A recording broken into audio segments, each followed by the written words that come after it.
Туугандары берем десе беришет.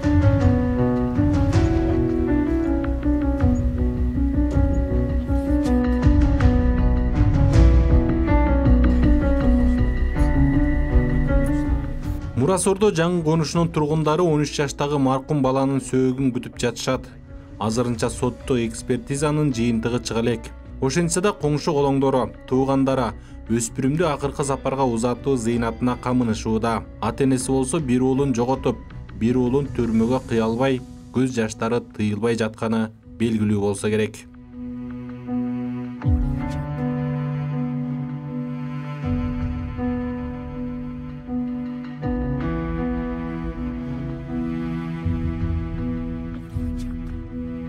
Каргашалуу окуя кечээ 17 мартта түшкө чейинки убакта болгон. Бир туугандардын 13 жаштагысы, тагыраагы кичүүсү 16 жаштагы агасы менен үйүндө калган учурда улуусунун колунан, мойнуна, ичине бычак алып көз жумган. Маркум талма оорусу менен жабыркагандыктан дайыма жанында жакындары карап турган. Ал күнү улуусу мектептен суранып, үйгө барганда ушул окуя болуп жатат. Элбек жөнөкөй бала болчу, канча бурушпайсың да мейли эже деп эле мындай эмес жок болчу, бирок психологически эми башка бала кылды десек билбейм, бирок сыймык андай кылат деп мен ишенбейм да. Анткени сыймык деген чекчү эмес, мектептен андай хулиган деле кылчу эмес, просто эме өзү таеквондого барып постоянно ошо эл аралык мелдештиктерге дагы барып катышып келген балдардан болчу да. Андай эмеси деле жок болчу, биз деле ишенген жокпуз буга. Мен дагы деле ишенген жокмун да, мисалы. Ак эне окуган мектеп жамааты да, окуучулардын күлкүсү чыгып турган мектеп да бүгүн тунжурайт. Себеби кечээ бир туугандар ортосундагы кайма айтышуу бир жеткинчектин өмүрүн алды. Бычактаган 10 класстын окуучусу мектепте тың жүргөн. Ошол эле учурда спорт менен машыгып жүргөн бала болчу дейт мугалиме. Ал эми кичүүсү болсо ооруп жүргөнүн билдирди. Бала чындыгында талмалуу оору менен ооруйт экен. Кээде класста деле кармап калат эле.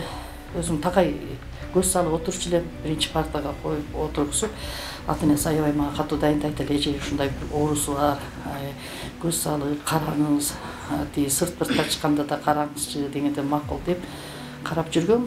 Негизи бул бала мүнөзү ачык, бир аз тагынчак бала эле. Бишкек шаардык ички иштер башкармалыгы инисин бычактап качып кеткен баланы айылга жакын жердеги талаадагы камыштын арасынан жашынып жаткан жеринен тапкан. Кармалган улан ашкана бычагын кайда калтырылганын жана кантип жуугандыгын бир туугандар айтыша кетип, алчыр өлүмгө алып келгенин айтып берген. После чего задержанный А.С. показал в доме, где оставил кухонный нож, который он помыл после нанесения ранений.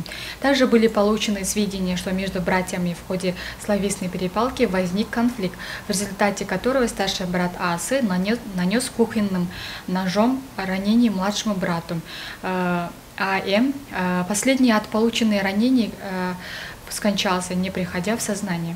Задержанный А.С. был доставлен в следственную службу УВД Первомайского района, где в порядке статьи 98 УПК Кыргызской Республики водворен в ВВС УВД города Бишкек. В настоящее время расследование продолжается. Милиция уланды убактылуу кармоочу жайына киргизип, тергөө башталганын кошумчалады. Сыргак Бактияр уулу, Инсан Бакиров, Наждак медиада.